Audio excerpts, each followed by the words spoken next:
So, eto na guys yung drink from Starbucks. This is ube coconut. Parang walang lasang ube. Hey guys, so nandito tayo ngayon sa Starbucks. Meron kasing nag-viral dito sa US. I don't know if dito lang yun sa US or kahit sa Pilipinas. Pero gusto kong itry yung ube macchiato coconut drink nila.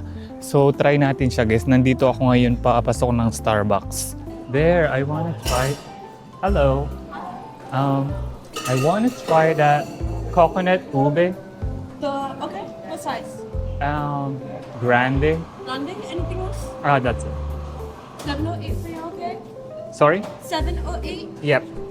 Lights. What? I need a few more lights. To return of investment. Yeah, that's good. Ito yung itsura ng Starbucks, guys.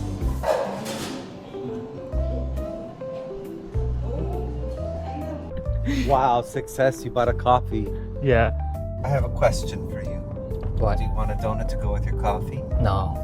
So, eto na guys yung drink from Starbucks. This is ube coconut. And nag-viral lang to sa TikTok. Nakita ko lang. So, syempre, itatry natin kung masarap ba siya or hype lang.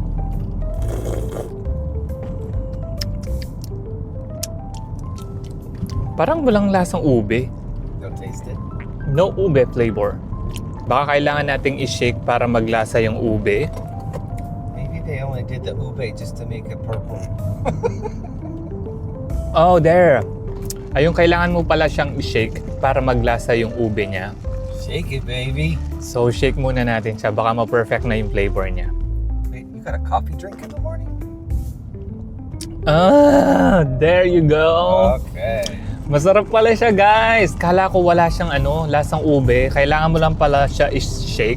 Kailangan nyo itong i-try, guys, if you like coconut. I like coconut. I like coconut water, coconut meat.